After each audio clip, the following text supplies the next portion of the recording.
Good evening, everyone. Princess Jerry Cannoli here. Welcome to Chasing Fruit Loops, a Long Island-based show running out of Bobby Lucera's Paradise Studios.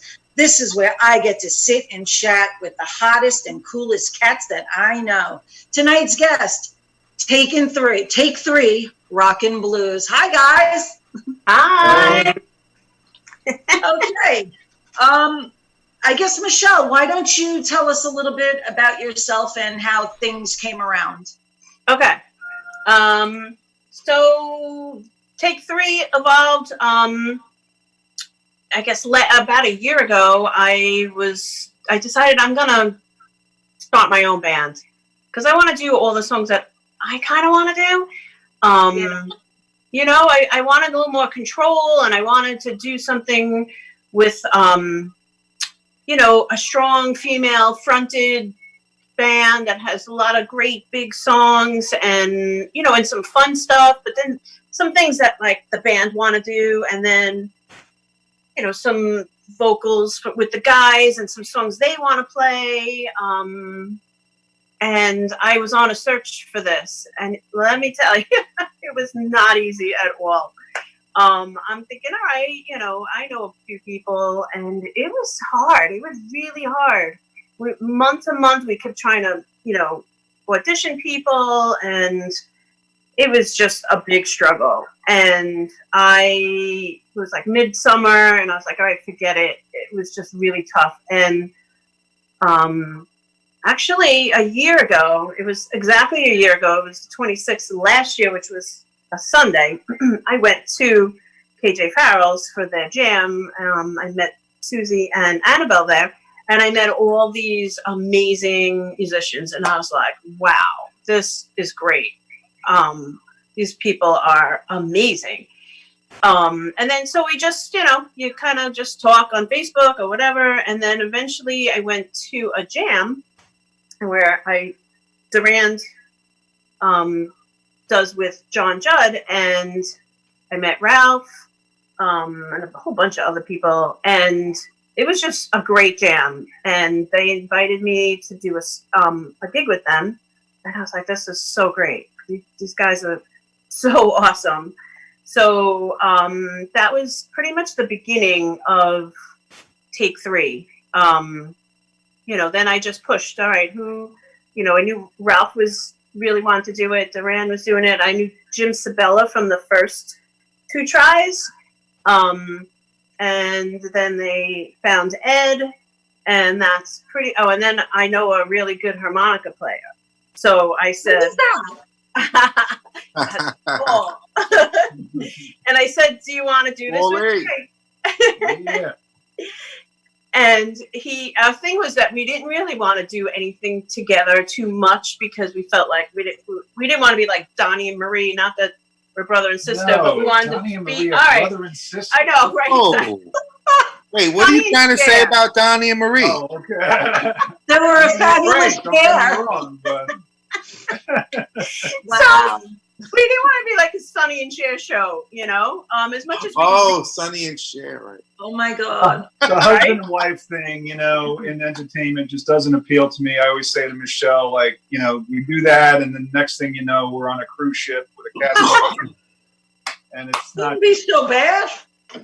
Yeah. Yeah, true. Michelle, have you been singing all your life? Well, I've always sang. It's funny. This morning I was thinking when I was 4, turning 5. I remember I was visiting my mom's sister lives in France, and she's still there. And we went to visit them. And I remember sitting on the fire escape with my cousin, and he played guitar. And I just thought he was the world because he was so good. And I would sit there with him and, you know, try to sing songs. But of course, I didn't really know much. And, you know, and they were speaking French and stuff. But I've always loved music. And I took lessons from a few different people for a while. But honestly, I just never had the guts to do it. It was like opening my soul, and I just couldn't do it until 5-6 years ago. It was just before my birthday. Paul's band was playing at Gunther's in town, and he goes, "You want to jump up and do a song with me?" And I was like, yes. And it was little by little. And he goes, you got to do it exactly the key, exactly the way I do with that big ending, blah, blah, blah. And I said, okay, no problem. And I jumped in and I did it, and it was great. And when the crowd roared, and I was like, oh my God, they're cheering at me right now. And I was freaking out. I was like, I could do this. What the hell am I waiting for? So from that point was when it started. And then I found another band. We were Velvet Crunch, a bunch of great guys. And that was the start of it. So that's to back up a little bit, I'm going to show you. So then take 3, my third shot at this band was born in the fall, last fall. So Very just cool. to back up to that, and here we are. So, and then I was in another band that we did a lot more popular covers, and they were fun too. We had a great time, and then that's when I decided, yeah, I'm doing my own for now, you know. Now, how do you carry Etta James? Ah, How do you do her? That is like, wow. yeah. This is a faster song. Well, no, it's actually a real slow blues. It's a great song. I sing the blues. We do. Yeah, I sing the blues. I love it. I stumbled on the song and I was like, whoa, how do we not know this? How come no one does this song? And I made him listen to it one day, and he's like, let's do this. Okay, it's on the list. We all bring each other a lot of song suggestions, I'd say, and I'm just always listening to blues also, so I'll throw a lot of things Michelle's way as well. And to me, Etta James is one of the pioneers of female-driven blues music, and she's covered so many songs that men have sung, so I just keep kind of pushing Michelle in that direction as just like such a great role model for her to have, It's she's a tough one. My sister's wedding, it was an Etta James song. I don't even know what it was, and I just know that I love the song and I can't find it anywhere. Is that At Last? What was that, dear? At Last? I don't know. Oh, okay. I don't know. That's usually the wedding song for Etta. Yeah. I'll have to, you know what? I'm going to write that down At Last, and I'll look that up later on because I want to add that into my my collection, my little song collection there. So, Paul, tell us about you and your harmonica. Have you been playing it all your life, or is this something that you picked up a little later on? I've always loved the harmonica. I've always loved blues music, but I didn't really understand it or have access to it, when I was a kid. But I guess Stevie Ray Vaughan changed that in the 80s. My heyday was 80 to 89. So, and then from there, I just started researching more and more, finding out who the original artists were, and taught myself to play probably in like 85. But very badly. We didn't have the internet then. And kind of put it down to have a family and have kids and everything. And then right around the end of 2012, I said, I'm really going to get serious about this, and started taking lessons from an online teacher and, made some progress. So still got a long way to go, but love it. No sound like it. Yeah, right. Do you feel like harmonica players don't get as much recognition as the rest of the band members? Well, among other harmonica players, we give ourselves a lot of recognition. Let me tell you. It's a very competitive group and supportive at the same time. But harmonica players are their own worst enemy because a lot of guys out there, you could just carry this thing around everywhere, right? So you just you show up to someone else's gig, which is really rude.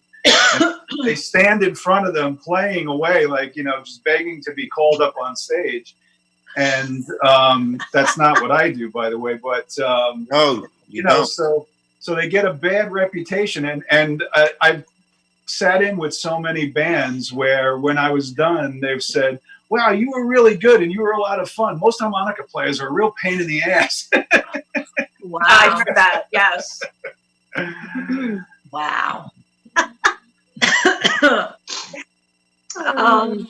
have you done workshops or attended workshops? Band camp? Yeah, I almost went to harmonica camp in Mississippi. I'm glad I didn't do that. But no, I do like online lessons. I take online lessons with a lot of very structured study songs and learning different techniques and stuff like that. And I've taught some friends who are, beginning. Like there's some little tricks that if you learn early, save you years worth of frustration, like how to play the right harmonica for the song you're playing. That's usually the first one that people really struggle with. Do you have a big collection of them? Yeah, I probably have about 100 or so. You need them in all keys, and you need backups and chromatics and diatonics, and then different brands have different tones and everything. So have a set for the car, set for gigging. Yeah, right. Yeah.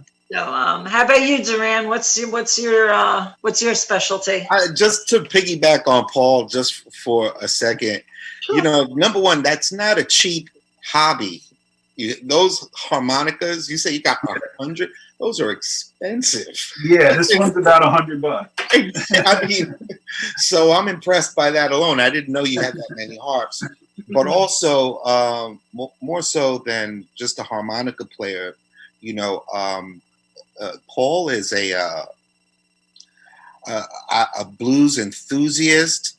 He is a student of the blues. I mean, seriously, like cool things too, right? Cool things as well. You would never know because he's so humble about it until he kind of pulls you aside and he whispers a little jewel in your ear, like some information about the particular song that's being said, and then his stage presence is one of just a professional blues. Paul's a bluesman. He's a bluesman. He's always dressed appropriately, correctly, 100% professional, musically, and it's a joy to hang out with him and play with him and to watch him work. Definitely. And Michelle as well. These guys came down to the jam session. I did a jam session at McBride's in Belmore with John Judd, and these guys came down to the jam session and they just, elevated it in terms of, again, professionalism, humility, a joy to work with both of them, and I just wanted to, share some of those things before I went on about myself. Listen, hold on now. Back at you there, my friend.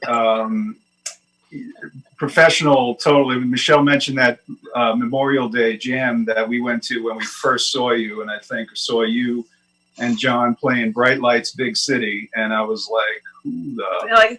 Can we curse on this show? Yeah. These guys. And,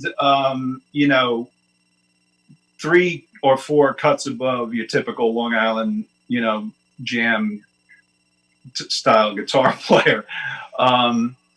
And then, and in terms of being a student of the blues also, it's been great to be at the jams with Duran. And, I say to him, hey, do you know Leavin' Trunk by Taj Mahal? He's like, yeah, let's do it. So that's not one that you just kind of throw out there. I think we did a cut off of Paul Butterfield's first album also. And Duran showed Jim Sabella the lick in in 30 seconds, and we were off to the races and stuff. So love it. Yeah, Sabella's a riot. That man can wail. Holy moly! He really can, and his joy for playing is like unmatched. I just love being on stage with him. I was bartending over at the Crooked Rail a few years back, and he came in. He sets up. And I'm like, oh, he's such a cute guy. And then he starts playing, dancing around, and I'm like, who is this guy? That's great. Yeah, he's great. I get to see him in there. When I have the opportunities to actually go out, sometimes like after I do my show, I would go over to the dog pounds, you know, with Josh Allen. And there's James. There's Mr. Sabella. I'm like, shows oh, it's up at every gonna be good. I gotta stay a little longer. Yeah, he's all over. He goes to like all the jams. Yeah. But Durand is amazing. He's so great because he can play anything, and it's such a pleasure, you know. And I love that he encourages me. So he also plays with Thurgood Jenkins. Go ahead, tell us about Thurgood. Well, I was saying before, I'm out in Brooklyn, and I've known John over 20 years now, John Judd. And we're in a band called Thurgood Jenkins, formerly known as another band. We met at jam sessions 20 years ago. You know, we were going to jam sessions in the city. Dan Lynch, Manny's Car Wash, Chicago Blues, all, you know, the whole Bleecker Street scene. That's pretty much where I come from. And once John moved out to Long Island, and, you know, connected with some of his old buddies, we just started playing out there. And that's how I've been able to meet so many wonderful circles of musicians. You mentioned Josh Allen, wonderful friend, another excellent musician. You know, when, again, just like what Paul was saying, you know, we were talking about songs and stuff like that. One of the things I enjoyed about playing with Michelle was I always enjoy playing with female vocalists because of the range, the vocal range, and it also allows me to play music that I just normally wouldn't play. You know, I'm not going to do Janis Joplin. I'm not going to do, you know, Melissa Etheridge or any of those. Or you were talking about Etta James. I'm not going to really do an Etta James song. So it allows me to play music that I never get to play, and to, again, playing with someone who is so talented. I mean, one of the first times I heard you sing, you were singing that Stones tune. Oh, right. Give me shelter. Oh, Give Me Shelter. And she sang the high part of Give Me Shelter. I mean, unbelievable. What that was at Giacomo's, right? Unbelievable. Yeah. I couldn't believe it. I was like, whoa. I mean, it was like a whirlwind. And the amount of talent, you know, I mean, and just meeting her and talking to her, you know, you would expect this huge diva that just throw her nose up and I can't talk to you. You know, just the sweetest and kindness, and just comes with an open mind and an open heart, and willing to share, you know, and that just makes it so much more enjoyable working with someone. I've been chatting back and forth with Michelle during the week, and our conversations are extremely pleasant. I'm like, you know, this is going to be such a pleasure to do tonight. I don't have to think. I don't have to worry, you know. That's right. Thank you. As a professional, she got everything down. Everything went nice and smooth. Everything went over to Bobby, you know. I'm like, don't get me wrong. When she gets an idea and she starts messaging you, that's okay. It doesn't stop. Okay? Listen, my phone it's goes like a off. Runaway train. It's like a freight train. I'm the one with the phone that goes off all hours of the day and night. So that's her. I could just see her up in the middle of the night counting sheep. Okay, we're gonna do this song. We're gonna. See, when halfway through that second cup of coffee in the morning, I just have to like. Michelle, do you have notes? Do you have notes all over the place? And I use my phone a lot, which is great because I don't do well with paper. I lose everything. So I use my phone a lot. It's great, and my brain never shuts off. But he's right. On my second cup of coffee, all my friends know it because, you know, I'll be on the phone with them, and they're like, "You're on your second cup of coffee," and I'm like, "Yes, we're at home. Like, and I have no control of it. But, you know, I get things done. When I want something, look out, because here I come, you know? And I guess that's a plus, even though it could be, you know, sometimes a little annoying. Durand, jot this down, because I kind of hear a song in there. I was thinking I know, that too. right? I was Move, like, move wait. out the way. Right. Yeah. All I right. like it. Great. So, Duran, have you been playing a long time, or Yeah. Yeah. Like I said before, if anybody knows about Dan Lynch, what was that in the I 80s? used to play at Dan Lynch was on what, 2nd Avenue, Then 14th. 14th, right? Right. They had a Sunday jam that Right. was hosted by the Holmes brothers, who actually got a little Popsy national Holmes, absolutely. notoriety. That's right. Yeah, and I went to that jam several times. Yeah. Actually, with the guitar player from my band now, who I played with back in the '80s, and we just reconnected in the. That's where I went to school. I went to that jam every Saturday and Sunday after work. Jerry Duggar, Frankie Paris. Frank Paris, yeah. Oh my God, so many. Joe Taino, just so many. Arthur Nielsen. Just so many. And then of course the occasional characters that would come through that would just blow your mind. cast of characters? And Arthur Nielsen, funnily now is Shamika Copeland's lead guitarist, and we cover a couple of Shamika Copeland songs. That's right.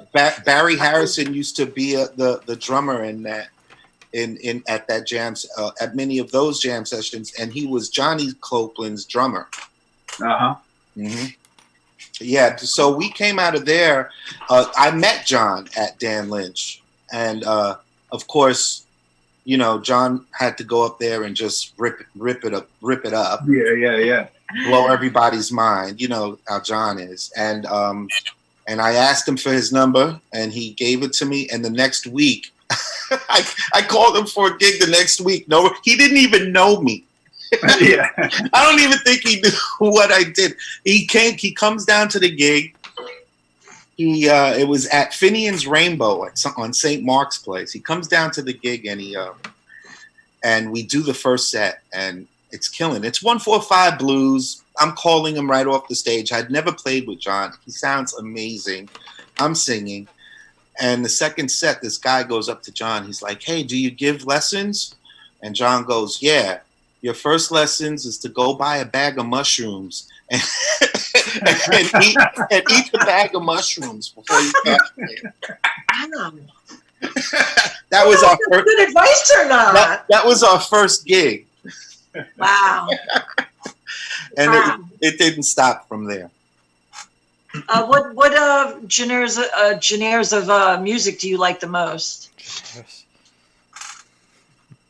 Go ahead, Michelle.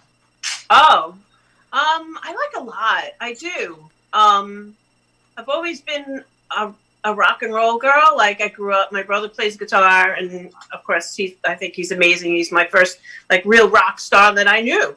So, I grew up with all of that. But then what was awesome, my mom loved disco and R&B and Chuck Berry, and so I had all that influence from her too.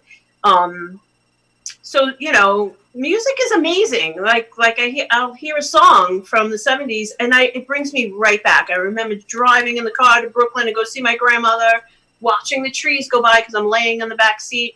Music just moves you in different ways. I'll listen to Adele or I don't know. I like a lot of different things, but blues has been a lot of fun, and it's been my newest kind of adventure. And I mean, I'm married to a blues man, and we've known each other for a long time. So it's been there, so now it's just my chance to get it out.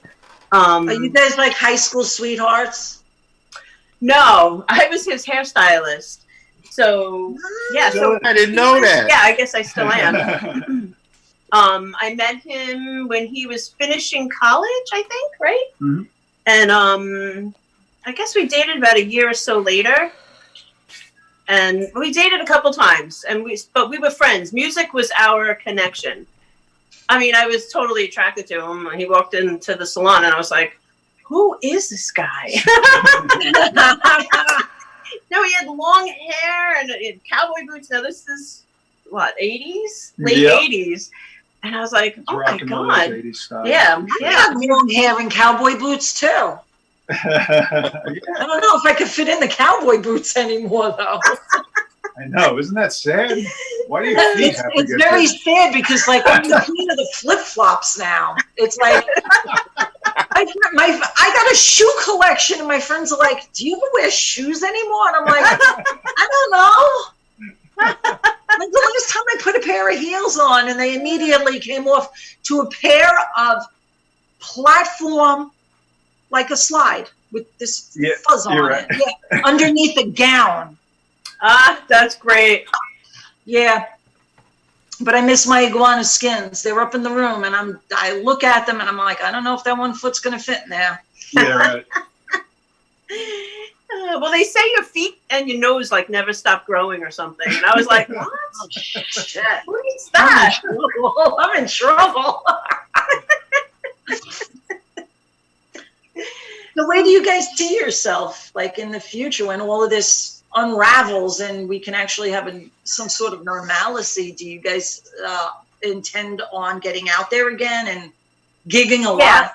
Or yeah, we were, because we're a pretty new band, so we really only had like 2 gigs. I had 3 other gigs planned, and they were like boom, boom, boom. So now I'm gonna just try to get us going again as soon as we can. I love to play everywhere, you know. I really enjoy it. It's a lot of fun. Yeah, I enjoy getting the gigs, and I love meeting new people. Like, it's fun. It's a whole thing, and I do enjoy it. I mean, I think with the level of, you know, veterans that we have in this band and the talent level that, you know, hopefully we'll get into bigger clubs and better club showcases and that kind of thing. And, you know. Yeah, I'm really lucky. I'm so grateful that I found them. It's great. who else is in the band? So there's Ralph Santiago. He plays drums. He's in like a bunch of bands. He's in Thorogood Jenkins. He plays with the Jumpers. He's gonna kill me because he told me like 3 times the names of the bands. There's another one in there, and then us. That Smoking Gun, I think. That's it. Smoking Gun. And then there's Ed Canova, and he plays with As Is, AZIS, or IZ. Anyway, so he plays with them. He's great. He's got a long history of music, too. And James Sabella. And he plays with Forrest, but, you know, we know him as he plays in the jams, and he has his own recording studio. Yes. So, yeah, and myself and Paul. And, of course, Duran. So, I'm really grateful. Really grateful. Very cool. So Duran, do you have like a guitar collection too? Like Paul's got the harmonica collection. Do you have the guitar collection? You know what? If you ask me, it's not a collection. But if you ask my wife, yeah, there's a collection. I guess she has to dust them. Right. Oh, no, she doesn't want to be anywhere around. No, I'm a Strat man myself. I own the 3 Stratocasters. And I love the Strat. Not because I'm not a Les Paul guy. Just they're a lot of money. Les Pauls are a lot of money, but yeah, I have about three Strats, and there are a couple of other guitars that I play. Yes. Have you ever tried Tony Barker's line, the Barracaster? You know what? I have. I love his guitars, and I love the craftsmanship that he does with those guitars. Love it. Another talented musician and craftsman. Absolutely. I agree. Absolutely. It's a wonderful circle of people that we work with, whether they're luthiers. I think Paul from the Off the Record band, he builds Telecasters, which is another guitar that I love. I don't happen to have one, but wonderful, talented people in our circles. Big time. You got Bobby Papa. He does the Tone Master pickups, you know? Mm-hmm. Right. That's right. I forgot who else is out there that is making guitars as well. There's somebody else that's out there making guitars. I don't remember. There's Robert Jack, I believe. I don't know if he makes basses, but he makes guitars. I'm pretty sure. Another amazing Ernie musician. Lombardo. Yeah, Ernie Lombardo. No relation, but we joke around that we're related. Ernie makes I guess it kind of look. I don't know. He just made a hollow body. It's beautiful. But he makes. I guess they do look a little more Les Paul like. I don't know. They're pretty guitars too. Oh, and there's what's his name? Giuseppe. He's good. I mean, I know he doesn't play, like he's not out playing, but he makes beautiful guitars. Right. Mm-hmm. So funny, you never realized like all this stuff was under your nose, until you get in the circles and start to meet people. I mean, I've been in the circle for a long time, I know at the Hat, Jim Moran, the whole 9 yards. And as I go out, when I get my chances to actually go out, I'll go to a jam and it's like, wow, who was that? Wow, who was that? They're like, where have you been? I'm like, yeah. What? I don't know. I'll tell you, like, the key thing about that, Duran mentioned this before, is that how cool these people are and how supportive they are and how welcoming they are to, invite you to share their stage. Yes. That's a tradition of the blues, to share the stage and give everybody a chance and let people develop. And those two guys that you mentioned, Ed the Hat and Jim Moran, hats off to them because they've been out there for decades doing jams and giving so many people a chance to, live their dreams and get up and do it. Yep. So I think I know Ed like maybe 30 years. Yep. He's awesome. He's got a great voice. I've heard him do some high notes. They're doing the Pink Floyd song, and I was like, "You want me to do?" And he's like, "No." And I was like, "Hey, okay." And I was like, "Damn, he just does have it." It was great. Yeah, they are. They're really awesome. They're not intimidating. You expect. Well, I expected. I don't know, and I was blown away. They're so supportive. It's great. Now, Really what is the hardest song that you guys have done together? What do you mean? Technically, like? I don't know. What would you say? There's one that we do called Shake Your Hips.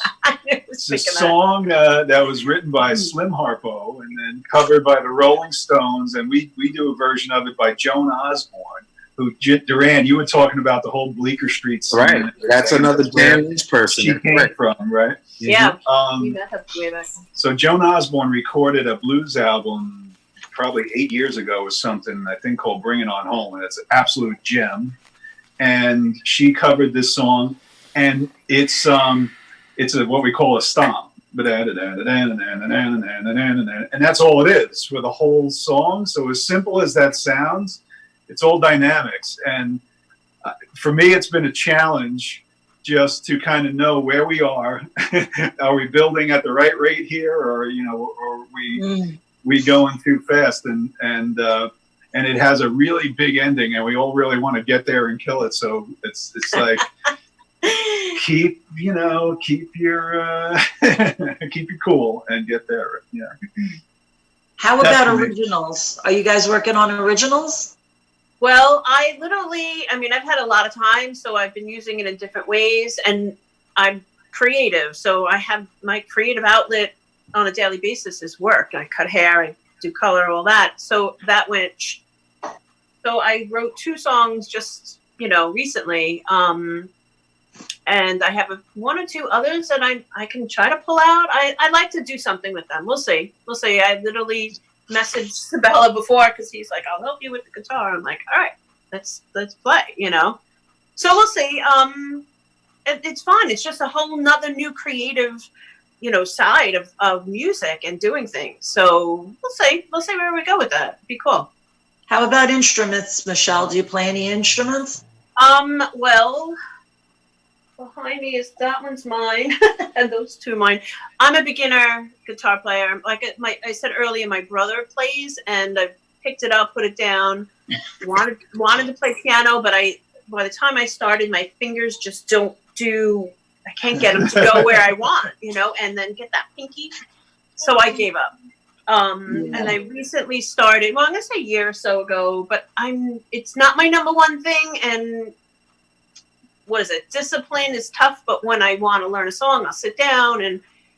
It's slowly happening. You might not see me playing out there yet, but like if we're playing in the yard, I'll play, that kind of thing. I'll get there. I will get there. I love, like, Samantha Fish has been my new inspiration. Like, I just love her, and I love that she plays and she writes, and she's adorable, and she's just got a great different tone. She's refreshing.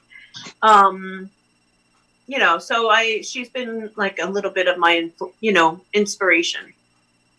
Do you guys have a website or anything where people can find you?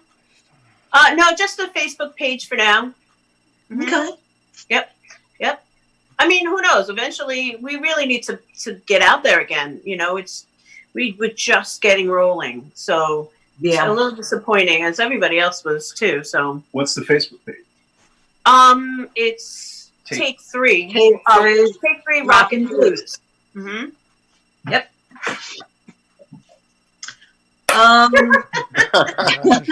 Break. I had to get one of those. So, Duran, it says Counseling Services, New York City. Are you a counselor? Oh my goodness. Yeah, that's the office from I work at with CUNY.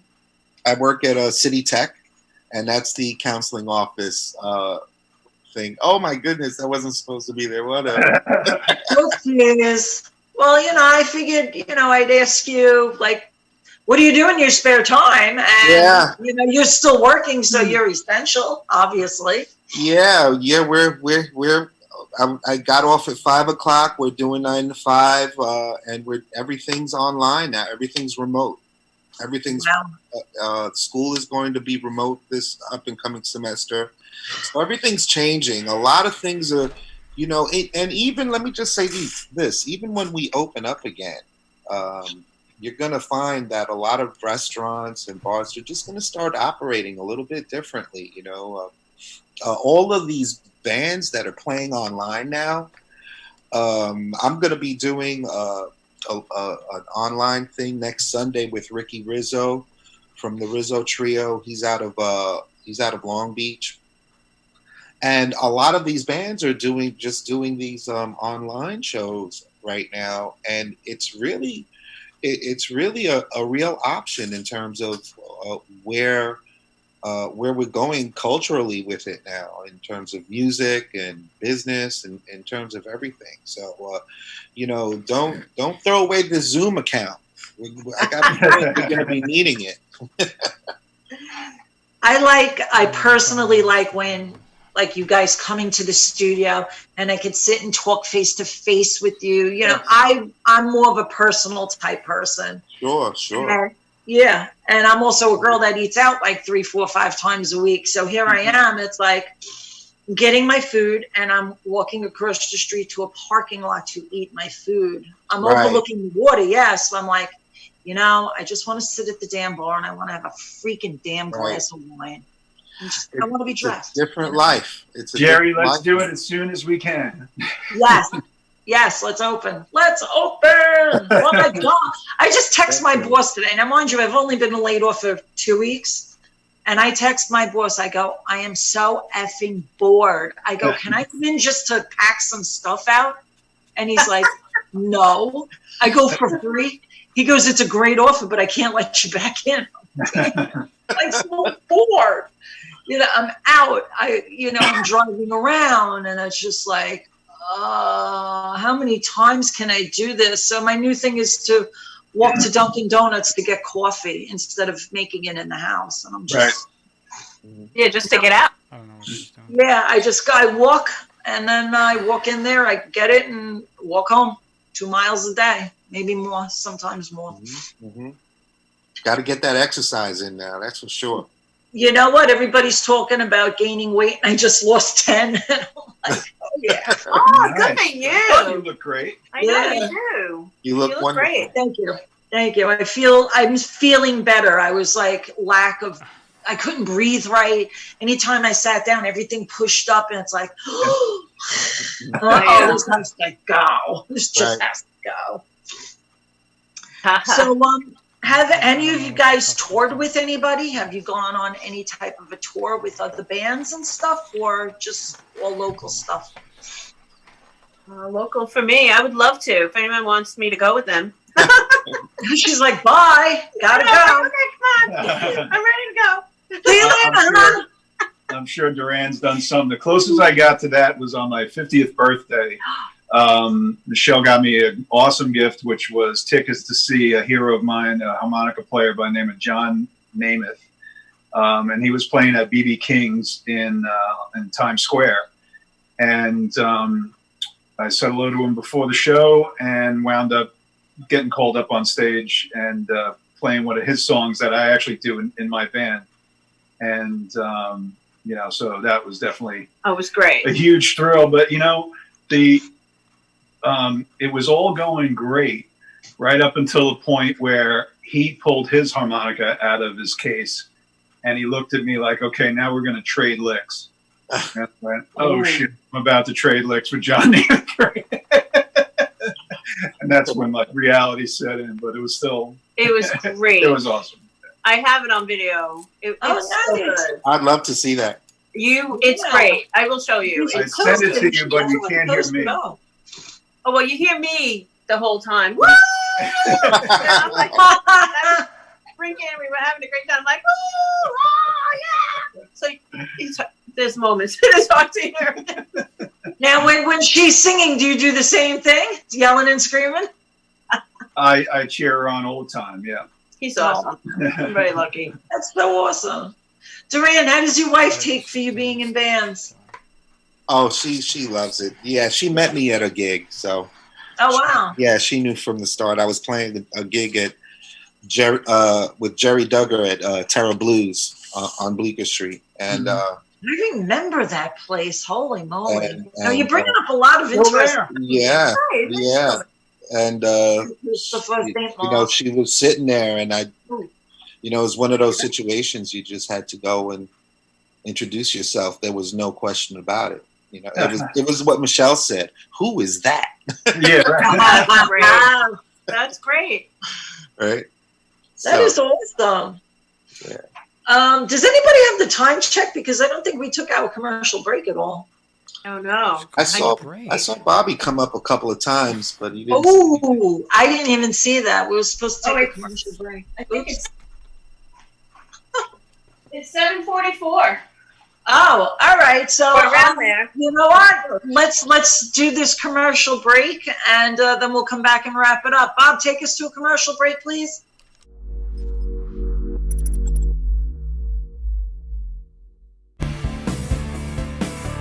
ALJ Service Center, 2100 Belmore Avenue in Belmore. Ray and the crew have an outstanding reputation in the Belmore community, built by hard work, honesty, and professionalism.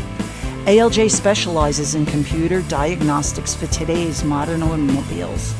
Whether it's domestic or foreign, ALJ assures your vehicle is at peak performance when it leaves.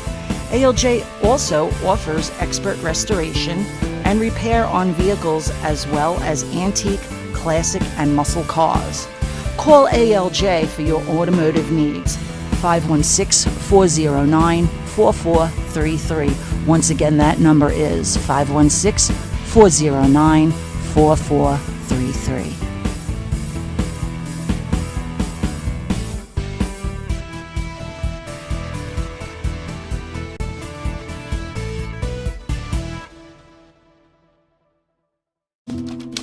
This is Jerry Ann Casola. She has just finished working on a collection of short stories about the love and joy rescue animals can bring. Each chapter contains a message about how people should and could be kinder to animals. The book is rated G, meaning family friendly. To order Life in the Pits, send $13 to paypal.me/Jerry-Ann Casola.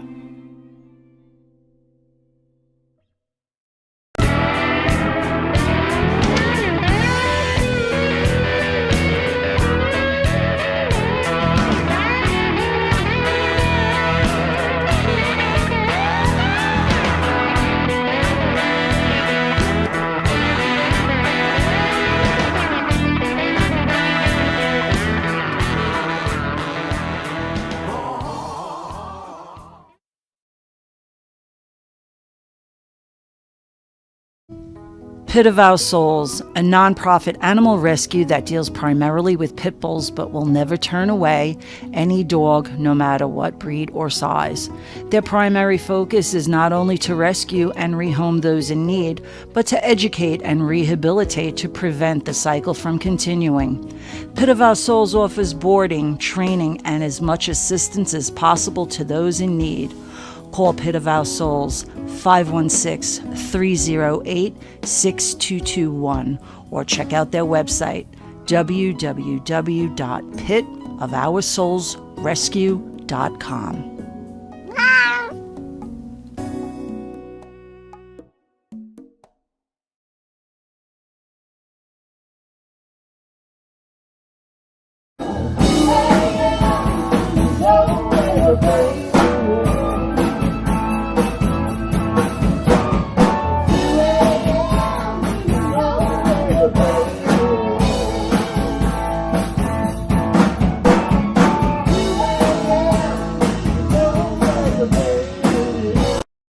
And we're back with Take 3 Rockin' Blues. What a blast. You guys were so much fun to have on. I truly appreciate you guys, spending the time with me. It means a lot, Thank you During for these times, this is the only outlet left. Yeah, thank you for having us. This has been great. It's a lot of fun. I was really looking forward to this. Yeah, it was great working with professionals. It was so cool. Everything went really smooth, and I'm just like, woo! I'm like, this is good. Everything just went. But we appreciate what you and Bobby are doing. Absolutely. Giving us local musicians a platform. It means everything. Thank you. I'm always looking for new raw talent. Always. I'm always digging around somewhere, trying to find, giving people breaks, Great. So great. Anyhow, I guess all things must come to an end. I want to thank you guys for coming on. It really means a lot. I want to thank my sponsors, Ray from ALJ Service Center, 2100 Belmore Avenue in Belmore. I want to thank Russ and Joanne from the Hitman Blues Band for help keeping me, keeping the show going. My producer, Bobby, for keeping the magic alive. Woo, Bobby! And of course, we cannot forget our viewers, because without the viewers, there would not be a show. And once again, my guest, I want to thank you once again. Thank you for being Jerry. here. All right. Thank you. Bob, take Hope us to see away you soon. with Take 3 music.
Hey.